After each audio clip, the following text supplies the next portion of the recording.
Happy Friday, ladies and gents. Now, you guys know every so often we like to spice things up and give you guys some entertainment highlights, and that's exactly what today's show is about.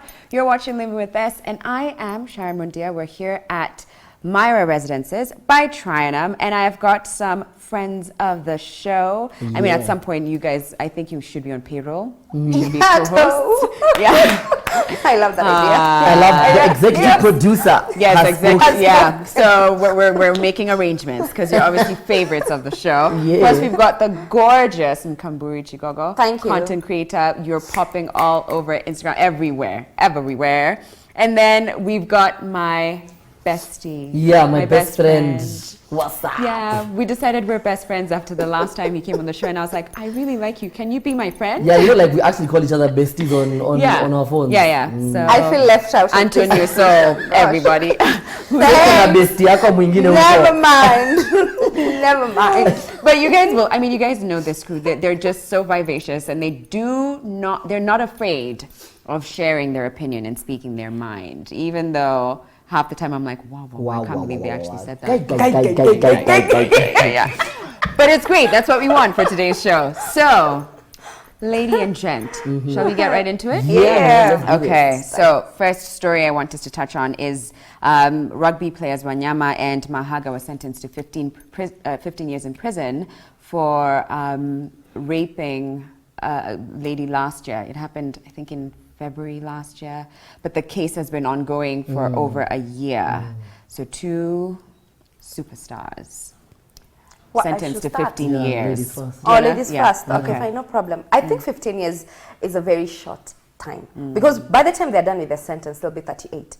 And like for a typical 38-year-old in Nairobi right now, there's not a lot you've achieved. So it just feels like they've been in there in incubation. It would have been like, let's say 25, 30 years of their lives wasted inside there. But I'm glad that it took that type of turning, because for a minute there, I was really scared when the judge postponed the what is it called? The ruling, and said we're doing it on Friday. I was like, okay, one of those. It's probably, going to sway in their favor, but it did not. Thank God they were convicted, 15 years, iwe funzo. But at the same time, I feel like it was just, it's not enough. That's just my personal feeling. Right. Because by what you talk at 38, that's still ample time for them to catch up and to, go on with life as if nothing ever happened. And a lot of people sort of, and I think they hid behind that. We are famous, we play rugby, we are known, so nothing can touch us. Exactly. I think even Mahaga at some point skipped a couple of the rulings. He didn't show up for a couple of them. For me, I think it's my biggest issue is the culture around rape culture. The idea that people, even when you look at the comments on social media, the fact that guys were talking like, but I saw a couple of things that really disturbed me, and a lot of times we have these Twitter netizens who hide behind the profile. These are people who actually clearly have jobs, they have titles, and someone is like, oh, but even this chick, the victim, even her, she probably shouldn't have lewad, because how come these guys were high, and even her, she was high, like she put them in that position. So the culture, like we still haven't learned that rape is rape. Yeah. And the idea that we have to always say, what if it was your sister or your mom? Someone doesn't have to be your relative for that, for whatever the act is, for rape or for incest or for all those things, for it to be heightened. It is rape. It is rape. It is rape. And that's the thing about repercussions. And it's a huge lesson that now people have to learn. You not hide behind being a celeb, behind being someone from a certain family. Ukikosa umekosa. You're right. It is what it is. And then we keep forgetting about the victims all the time. Yeah. But there's someone whose career, whose life, they have to live in shame, and we have to uplift these people. So I'm sorry and she's an upcoming musician also. Right, so and applaud them, because that must have also been a terrifying position to be in, to know that you're coming up against like 2 mega, successful players, and people. It's easy for them to be seen as like, but this is national treasure. Can we just sweep it under the carpet? And a lot of time, it happened a lot, and not just in Kenya, but like that's why people like R. Kelly got away with it for so long, because. But he's an icon. Yeah, people like and he's so talented. So how do you just let's just allow their art or their talent to rise above and just sweep the rest. So I applaud her. Yeah. Because that must have been so difficult. And I think it's a culture that I've seen or heard of even as growing up, where you'd hear that your certain uncle or some relative, male relative, a lot of times obviously guys, and probably like the things you've had them do in the village, or like they've impregnated this primary school going kid. And then ati mtu anapewa ng'ombe ama mbuzi. Yeah, just to wait that thing off, like to let the blood run and then move on. Like we've had those things, and then that person probably ends up being a very respectable person in society, just because but you can move on. These things that happen. For me, we have to move away from that culture. Yeah.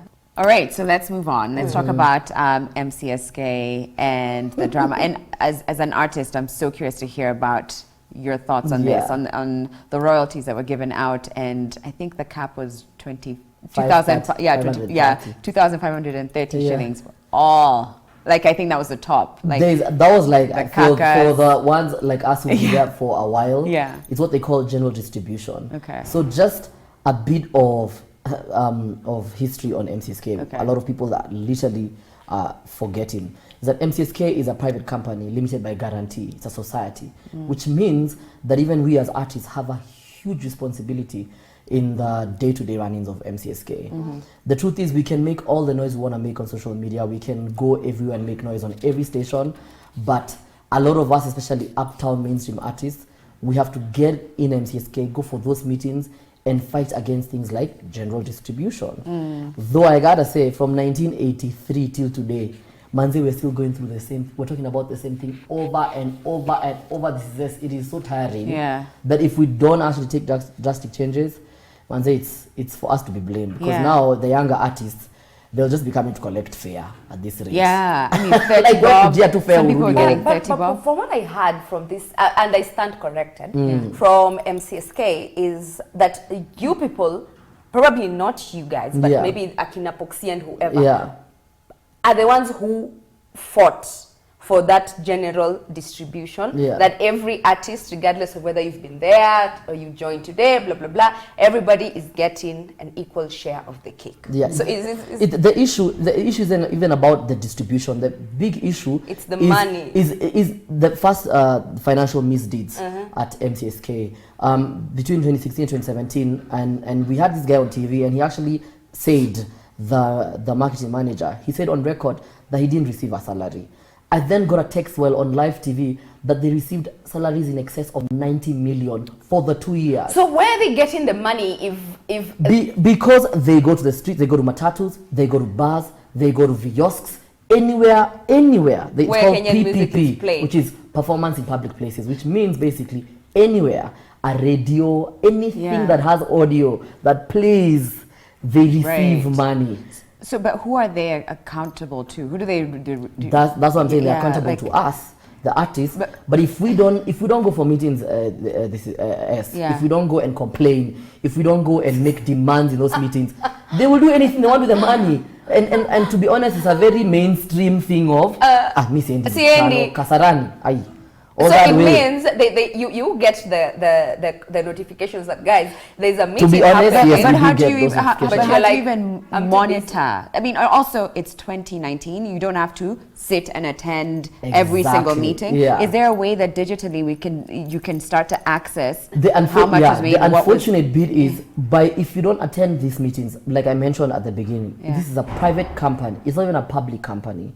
Article 78 of MCSK Memorandum of Understanding and Articles of Association states that any dispute, anything that you guys might want to complain about, and many cases have been thrown out of the High Court just by issue of that they didn't go through arbitration, which means that you guys have to physically go there or be represented, make noise.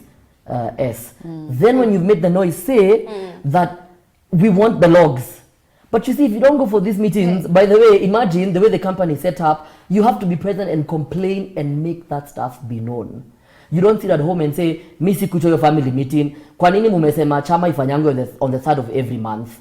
To be honest, be there and say, me, I'm not paid on this day, can we do it on this other day?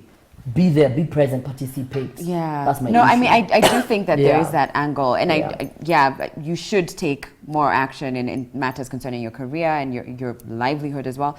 But I also do believe that there should be an easier way for them to be accountable. Like even the conversation, what you just said about no salary versus salary. Yeah. Surely there's a way that you can start to log. Was this actually the amount that was collected? Is it reflective the of biggest issue, like I keep mentioning, is financial misdeeds in MCSK. The problem with the leadership at MCSK, a couple of them are not even artists, so even understanding the things that we go through is not, for them, is not an issue. Secondly, the fact that we have a body like Kekobo, which is a regulatory body for MCSK, that's a government body. Yeah. The fact that they still allow MCSK to be running, it starts to beg, questions to be asked, like who has vested interest in MCSK? Right. And I think only time will tell. And probably let me just ask you a question. Yeah. Who elects those people? Artists. Sunona. Yeah. It feels like it's this a thing. cycle. So to be honest, sometimes you find like the same artists who are suffering are gonna be and the same people who elect them, be sent by the people in leadership to come and like bash you. So if I say something here that is controversial, they'll be the first to bash me online and be like, no, Kwanzaa, you mainstream artists, and you think anyway in this together, and you've been sent to bash me because probably they'll receive a 5K. Wow. Right. Yeah. All right, so let's move on. I want to talk about, speaking of people who've been in power for way longer than they should, let's talk about Uganda. President Museveni and him wanting to arrest Bobi Wine for being, this is what it says, charged with intention to annoy the president. I think it was also annoy and maybe I can't remember, there were a couple of other words, but annoy was one of the words that I thought, you get in trouble for annoying but I think Sharon, this is the thing. We've lived in Kenya for so long and we have made democratic leaps in terms of our media, such that you wake up in the morning and someone has gone for President Uhuru, a meme is out, and you just tweet him and you're like, I don't like how you're doing things, and we think it's okay. But the honest truth is, in any other country, the presidents are like that shining star. Mini gods. Yes. Mini gods. That's that thing that's on the Christmas tree. The mistletoe or something, like you cannot touch it. Yeah. So to them, even trying to critique the president, it's an issue. I think that's the right way to face. In fact, for us who have enjoyed the democratic space in terms of media coverage, we think we have, and of course it's our right because we fought for it, and people probably in the 90s, people had to suffer for us to enjoy this type of independence where we can say anything and not be put to task. However, if we just cross border, UG, you see, Bobi Wine, that other guy who, literally fought Besigye until he said, I can no longer do this. People are still, and I think they have like 50 more years to go. Yeah. It's unfortunate though. Right now. Yeah, so I just wanted to say, this is exactly what he said. Bobi Wine has been charged with intending to alarm, annoy, or ridicule President. What for me is so sad. Sorry to keep cutting off, but I have to say also, if he's found guilty, he could be charged faced with life imprisonment. Now, you see, that's the saddest bit where you cannot freely express what you want to say. And there's another lady, her name is Stella Nyanzi. I don't know if you followed her story. Yeah, free Stella Nyanzi. Yes. Now I think she has had it rough. Yeah, she's now been imprisoned sentenced to imprisonment for 18 months. But I think she's gonna serve 9 because she wrote a poem that insulted the president's mother. So, and she was in court and she's stripped. She's like, I don't give a damn. She used profanities and all that stuff. I think for me, it's first and foremost, if you are gonna be in any public position where you represent the people, you should be very ready to be insulted. Yeah. In fact, job number 1 should be insult me. Yeah, like annoy me because you are serving the people. Yeah. So, and the reason why is because you must be put to task constantly about the work that you do. Yeah. You guys need to understand that Americans have, because we like comparing ourselves to them. Even in Kenya, we've tried. Manze, we've had a couple of presidents. They've had the same president for the longest time. So now it begs... since 1984. Yeah, and the issue is with a lot of African presidents who gained, the presidency by fighting in the forest, is that now it's very difficult for you to remove them using normal systems. So Museveni is going to be here with us for a long time. But also what I feel bad for is that the East Africa leadership and Africa in general is that they never put him to task. Call him out for the things that he does. And the unfortunate bit also is that they need his voice. So when they do bad things, he can still support them. So it's just, just be angry and then keep it to yourself. Just have a WhatsApp group and insult him. But then there's always a snitch. There's a snitch. What are you talking about? Even that WhatsApp group, I would exit real quick. Not comment. But what kind of life is that? I mean, but I know So we have to take a break, but hopefully when we come back, we'll talk about things that don't leave us feeling frustrated. We'll be back in a moment. Welcome back, everybody. We're at Myra Residences by Trianum, and I've got the fabulous, gorgeous Mkamburi and my bestie. My bestie. Soulmate. Mkamburi feels like we are like... but she is like now you're gonna Mkamburi, the force. If you're gonna throw us like that under the but chair she's here. the force. It is you who I'm saying that's true, but I know. we are. Okay, she's the force. BFFs. Okay, so let's get back to our entertainment highlights. So Bahati has a newborn son. Yeah. Congratulations, which is amazing. Healthy baby boy. Because I know what he did.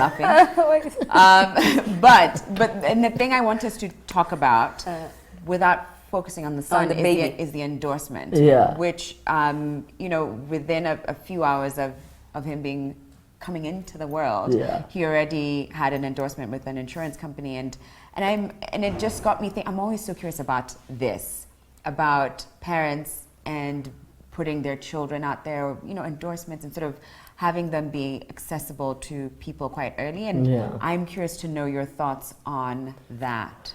For me, I think for me and for someone who's in the limelight, if I was to you have to be very careful when you have kids, because you're in the public. You chose to be in the public.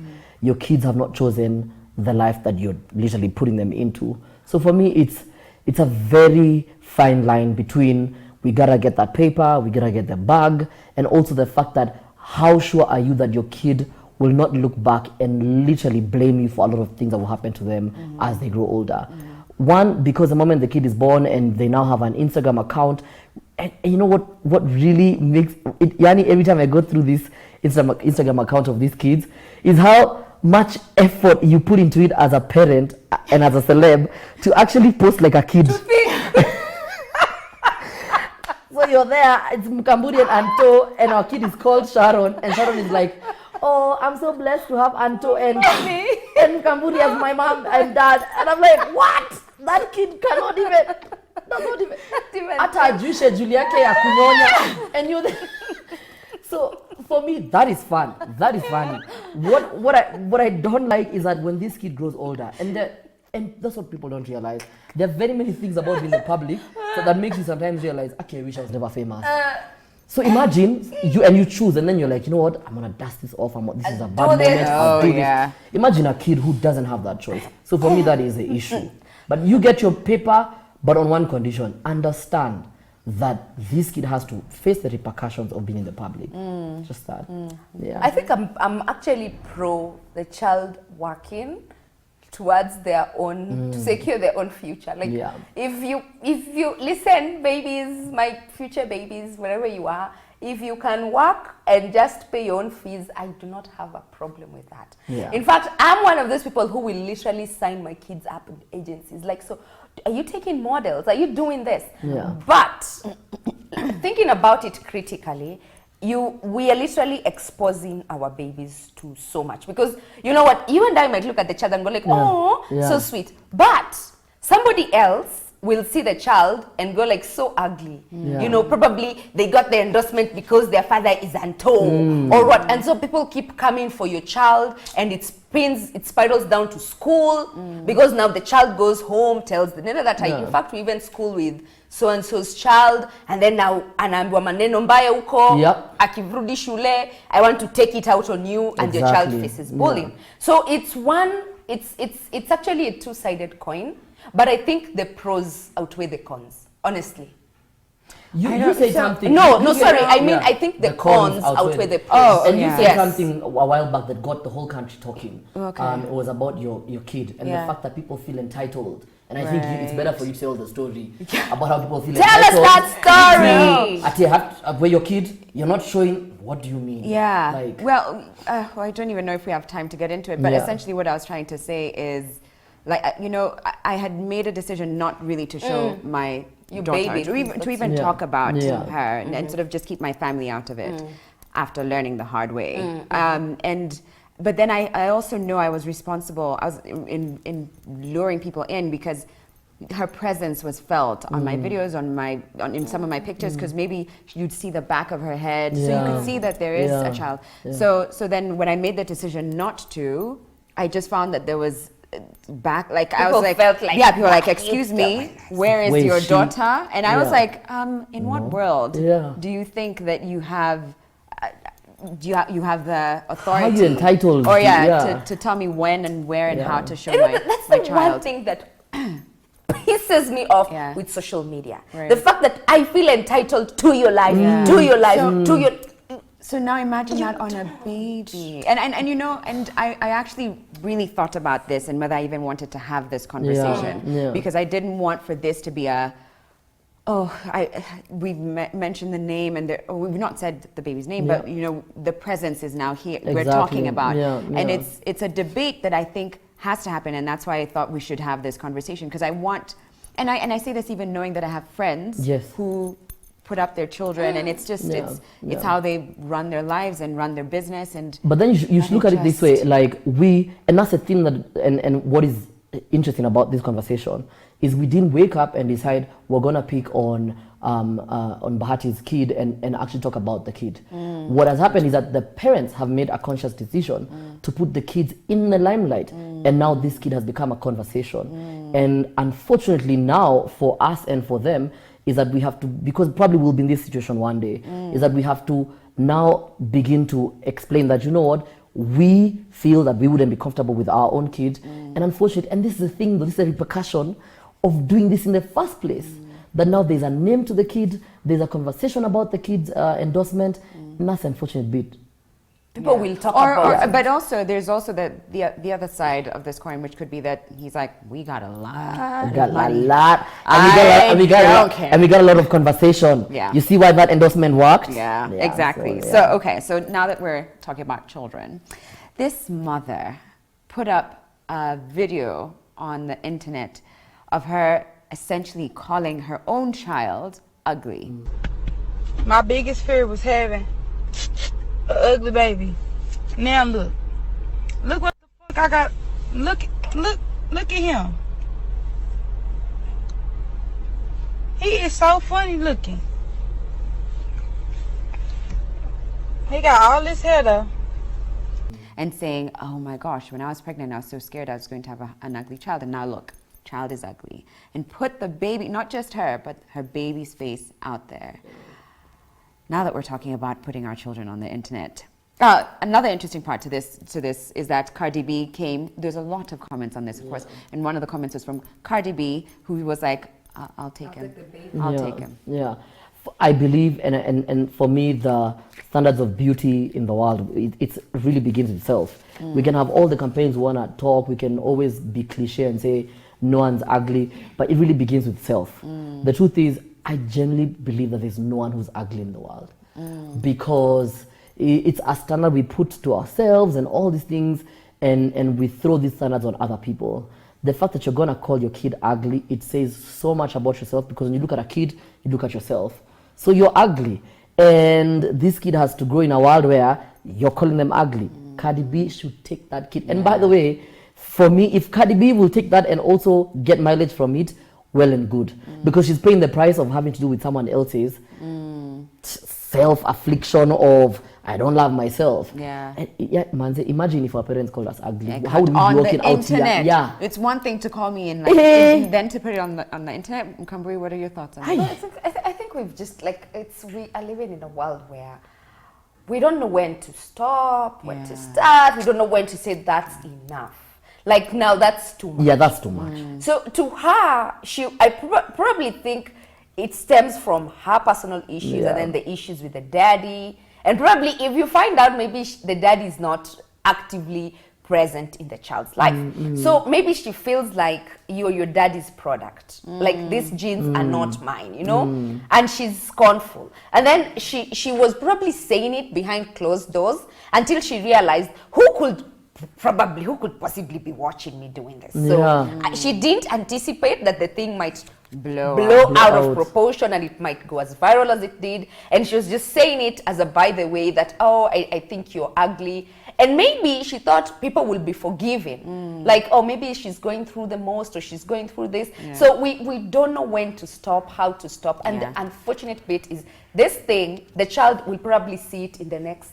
And that's the sad part, that the internet has created the most narcissistic versions of us. It's true. And to have put that out there, shame. That's if you all can call a I'm baby saying. ugly, you don't deserve to have a baby. Shame, shame, shame.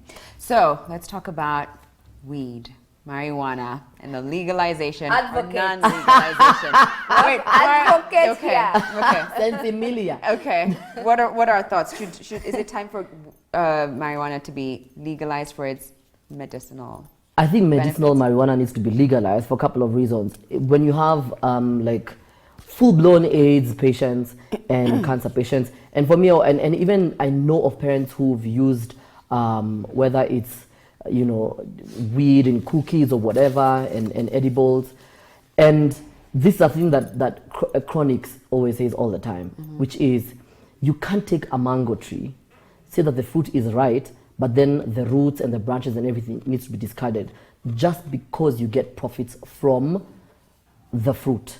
There's a lot of products that we use, like hemp, for example, even stuff that makes U-10s that comes from hemp that we use, but then we discard the rest of the plant. When I was talking about full-blown AIDS patients and cancer patients, something just like munchies, the fact that someone needs to have an appetite for them to be able to take the medicine and be okay. The fact that it will help alleviate the pain of a cancer patient from chemo and stuff. Why is that such a big deal for people to see? And not everyone can be able to afford all these therapies and stuff. So if manze sina appetite and munchies will give me appetite to eat so that medicine can work, what's so big about that? You know, and now this is where now as Kenyans we need to be serious. Manze, if Uganda imetuweza wanauzia sijui Canadians and Americans weed, Ugandans who are still suffering, you can't eat the president. How are we not able to sell weed? You're going to alarm the president. Imagine, like, wow. If he's not alarmed, if Museveni isn't alarmed by selling of weed, we should not be alarmed to sell it. Yeah. I think the issue is we've made weed to sound like something that is really, really, like a negative. It's a vice. Like, oh my God, weed, bangi, heroin. Unataka kuzia mtu bangi, So it's like, let's not even think about it. But once we think about it critically, it does boost appetite. And that's why when we talk about medicinal, it's like a medicinal herb. That's what they say. Yeah. If it's going to assist someone, one way or the other, what's the issue? And it's for medicinal purposes. Yeah. For Pete's sake. So I think it should be. I think it's about time that we stop being too uptight and we stop thinking through the lines too much. Because people are doing it. Yeah. Yes, they're doing it now. Wamesaidikia. Yeah. We've seen politicians talk about how, and I won't mention it, but if the clip can play, amazing. He said this very famous politician. Walikuwa kwa choo wanatoa kwa wanavuta. Na wanavuta. And maybe imagine being in Kenya Parliament, it will help you stay sane.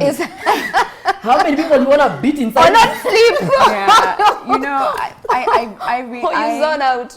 Yeah, but I think if you ask me, I think alcohol does more damage than True. weed does. And I think even outside of like the munchies and appetite, there's actual healing properties, strains of like CBD, Yes. which in an oil form, outside of even smoking and trying to get high, CBD in its oil form has had, and its studies have shown that it's had incredible effects on epileptic children, people, Exactly. anyone with, Seizures, exactly, yeah. and children, young children. And I heard this story. I listened to a podcast of a mom who had a 5-year-old who had epileptic attacks every 30 minutes. I mean, that child was confined. That was going to be her life. And so she'd even gotten to a point where she'd written a do not resuscitate order if something goes bad.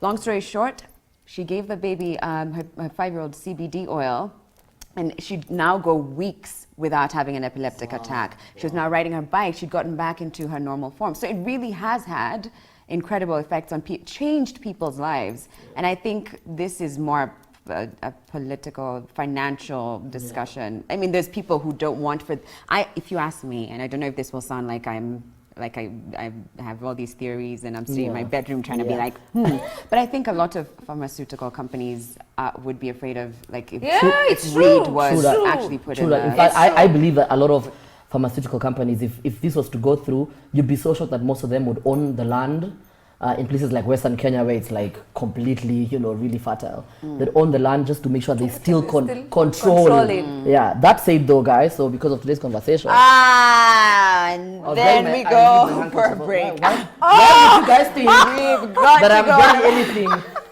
Got to go on a break. We'll come back sober and with more from these two clowns. Don't go anywhere.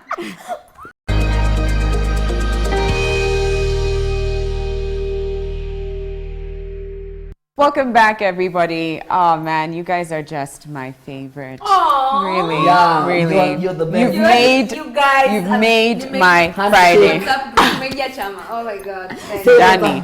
Okay, so actually during the break, Yeah. Anto was sharing, we did sort of talk about what we want to start with, and Anto was like, actually, I feel very passionately about this. So I'm going to let you intro. Yeah, So tell us this. there's this a lady who is in Big Brother Niger. Yeah. And I think she was up for eviction. I don't know if she's left, but what happened was she actually became like a huge sensation in the UK. Yeah. Because in fact, the story begins with her at some photo op, and she's one of the few black, officers at the Scotland Yard. Yeah. And what was disappointing is the fact that they're trying to uplift the black community in the UK, and most importantly, to have someone from the community in law enforcement, so they're able to deal with black issues better. For example, like domestic violence. If two black parents are fighting, if you have a black cop dealing with it, they'll be like, listen, this is a very African thing. We can move on. They don't have to be charged. That was her role, to just be there in the middle. When she's on leave, she decides to go on Big Brother and ask for permission. Her bosses, her superiors are like, no, you cannot go to Big Brother because of the things they do there. We don't want you to mix the two things together. She says, I beg, me, I'm going for this thing. I must be famous now. Yeah. And she goes to Big Brother. Yeah, and now she's at risk of being fired. Yeah. And I fired think she's from going to be very famous. If you ask me, I think she played this really well. Like, listen, if this doesn't work out, I'm still good. Yeah. So what are your thoughts on my her feeling being fired? this is my issue with Yeah. us black people. Okay. Sometimes we're given opportunities to be in positions of power that allow us to, just alleviate our issues and really put us up there and just highlight African issues.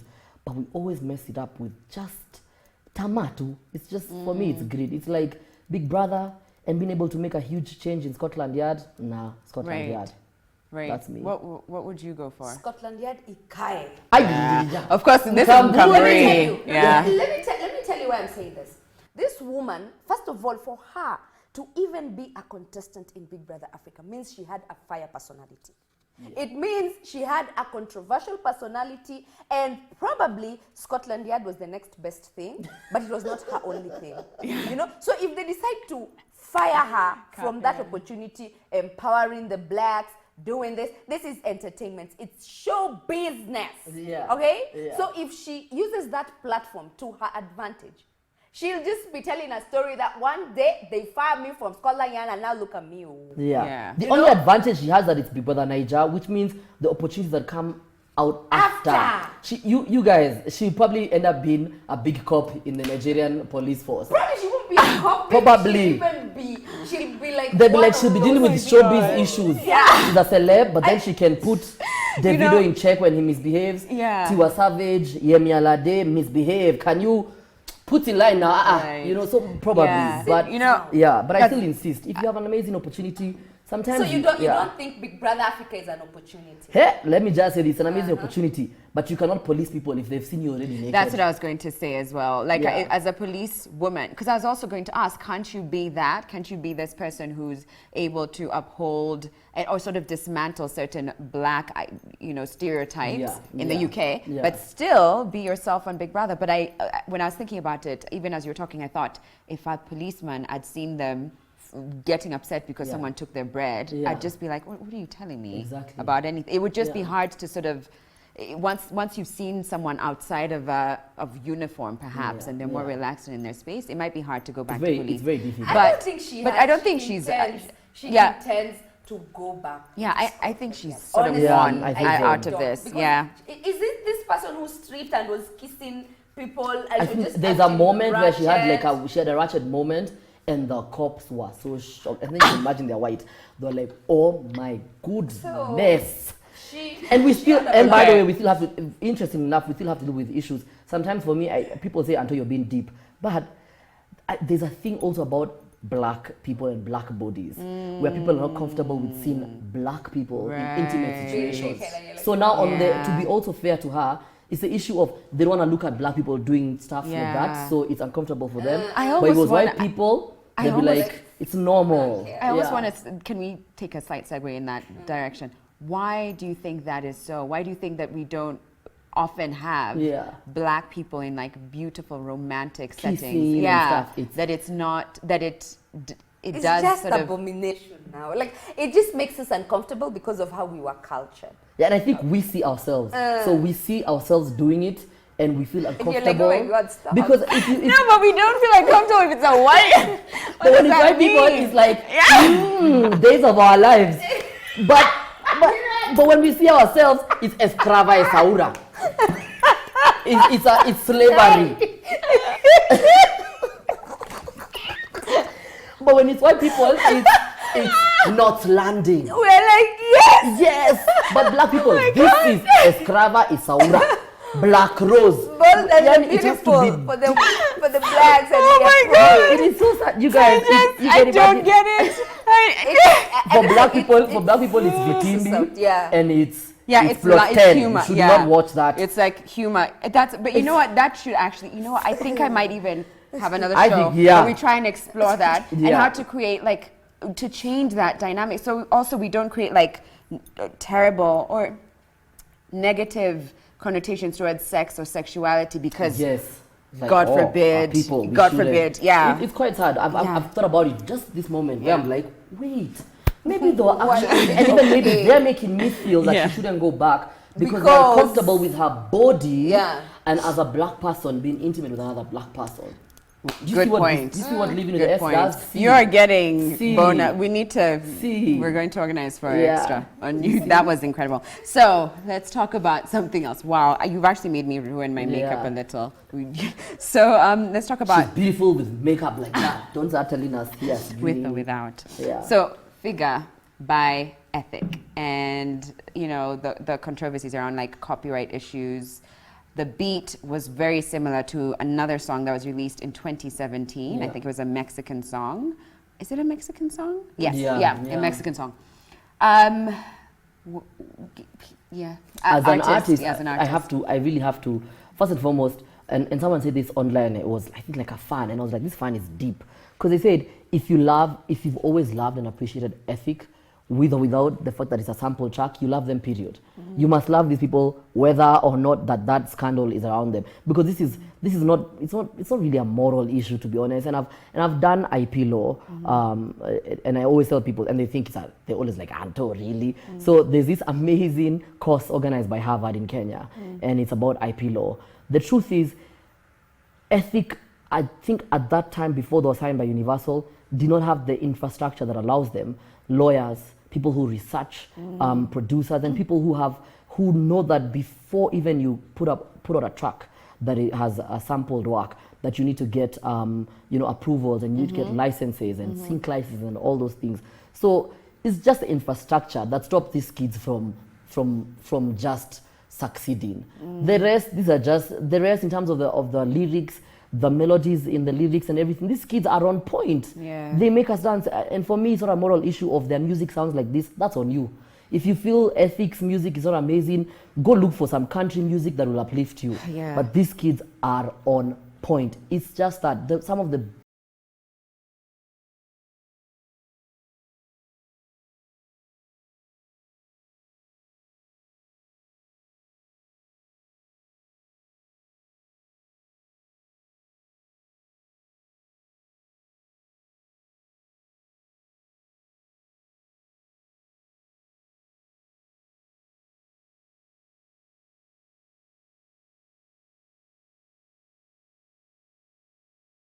and she was able to do it. At the end of the day, these kids are on point, period. I think the rest are just, okay, walichukua hiyo, sasa tumekufa. Wewe umekufa.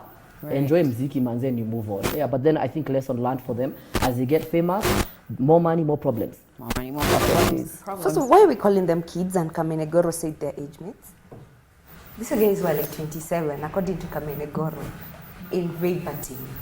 Nah, Watch out. Number Then I realized, Kamenegoro will come for me and she likes me.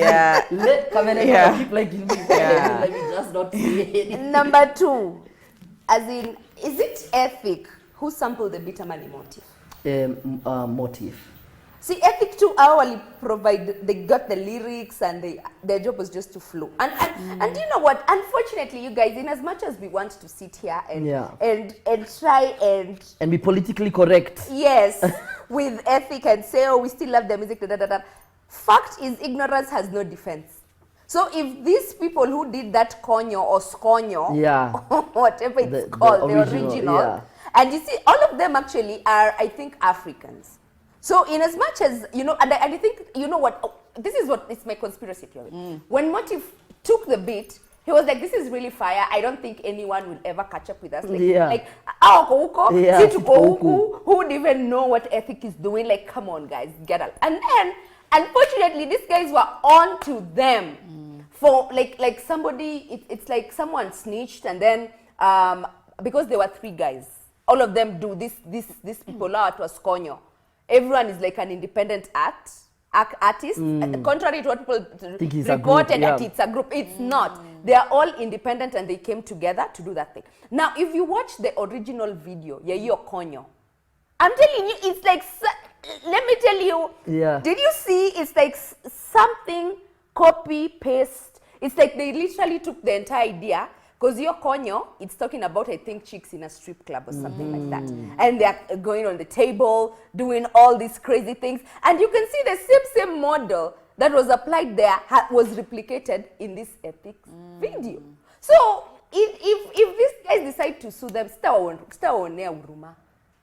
ignorance has no defense. And unfortunately, now they're with a big label, Point blank which period. means the stakes actually get higher. So next time, just don't do it. And then it also, you see, it took, you know how I sort of trusted Motif, like this guy has fire beats. Now I'm just like, everything you want to put everything I want to put a question mark. It's like one of an exam and then a teacher comes and probably you're number one, and then teacher comes and sees you with the marks. Yeah. Do you think you'll ever redeem your points Never. again? And everyone trying to copy this model of living with S.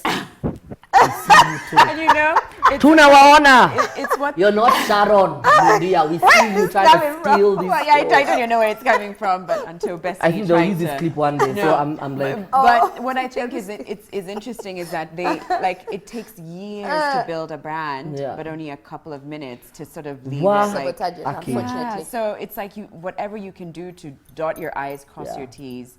Might as well do it. I know I'm being biased. Akimi, I love Ethic. It's no, so, I also I don't have a problem. It's so sad for me. I really love Ethic. I fully support their music and whatever project they're going to put out. But we'll just support the right it. But thing. now we'll still be like, is this bit original? Did they sample this? Did they do this?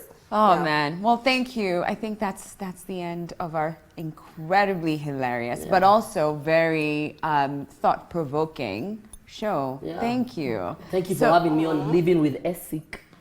Hey! Oh, please, guys. Please, like, can we stop this inside jobs? Okay, Side job. Yeah. I might actually just come and sit there and like be like end the show right there. Kaburi needs a hug. Yeah. Okay. Kaburi. I'm coming over. Inside jokes, I don't like them. Okay. I'm actually gonna end the show. I'm ending the show on this side, guys, because we're all friends. Okay. Thank you so much for watching. Do you guys want to shout out your Instagram or something? Yeah, Antonio Soul, manze. No, they find me. Skia. Yeah, but it's true. Chosen. Wakinipata I'll call for you corner here. All right. Well, you'll find him. The Wants to outro. Gonna outro it? Yeah. Okay. So thank you so much for tuning in to NTV. This has definitely been Living with S. And yeah, as usual, see you next week because this is the most illest, most amazing show in the morning where we have everything from lifestyle, health, science, technology, beauty, everything. Only on Living with S. And if you're not watching us, it's in the morning, but I would have said, Ka, Nawatuen. And by the way, I still have to say, I think you do such an amazing job. Yeah, and I am living proof that you have an amazing show because I am stuck there in the morning watching you. So keep at it, manze. Don't stop. The haters can. No, you've done. Now they think they know for sure I've paid you to do that. Well, they know for sure I've paid you. See, I am securing the bag. Anyway, he wishes. We've got to go. Thanks for watching, and thank you to Myra Residences by Trianum for lending us your beautiful space. We'll be back on Monday. Bye, everybody.